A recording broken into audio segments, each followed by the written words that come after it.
She wasn't moving anything. She wasn't responding to anyone. She was just a young, beautiful girl. This is a case where maybe I can't save this young lady, but there's something that I can do to prevent more people like her from going down this path.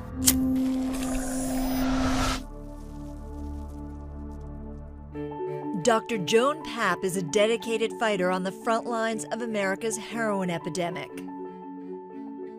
She's an emergency room doctor in Cuyahoga County, Ohio, which is on pace to see the highest number of heroin and fentanyl deaths in its history. Nearly every day, Dr. Papp sees someone affected by the crisis.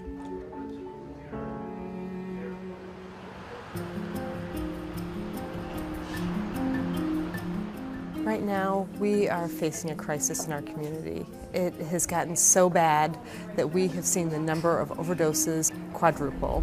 And we are on track to reach nearly 500 overdose deaths by the end of this year. Do you ever look at somebody who's on heroin and say, this could be somebody I know, and maybe it is somebody I know? Absolutely. And you know, if you just look at the demographic of the people who are using heroin, we see an increasing number of females who are using heroin. About 50% of the overdose deaths occur in the community, suburban setting. Yep, this is it. So I'm like right around the corner here. Oh yeah, we're in the suburbs. This is sort of a middle-class suburb. A lot of professionals, a lot of young families. Hello. Oh, I'm exhausted. It's good to see you.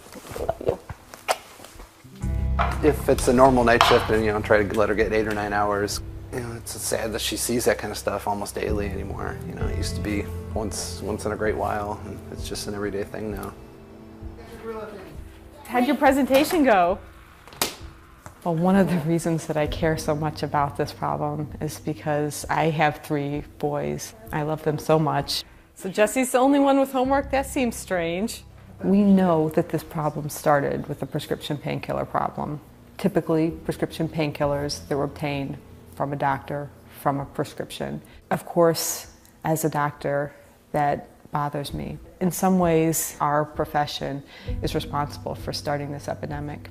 My children are white males who live in the suburbs, and what I'm seeing come through our overdose prevention program are white males who live in the suburbs. I can't help but think, what is to stop, my children from going down that path?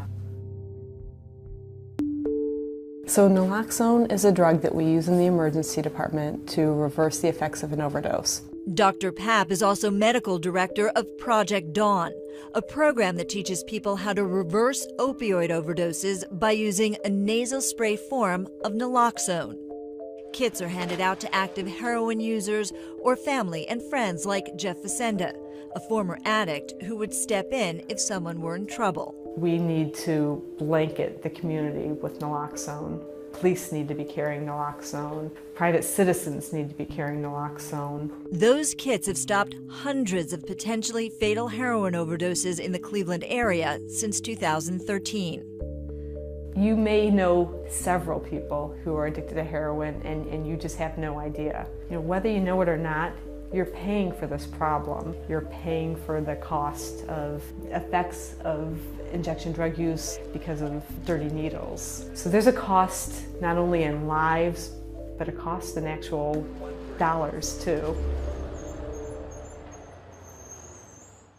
We've actually found that people are less risky when they have access to naloxone. I think talking is so important, making sure that there's good access to resources, making sure that people know how serious this problem is.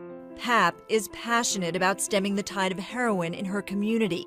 She speaks regularly to people touched in some way by the epidemic.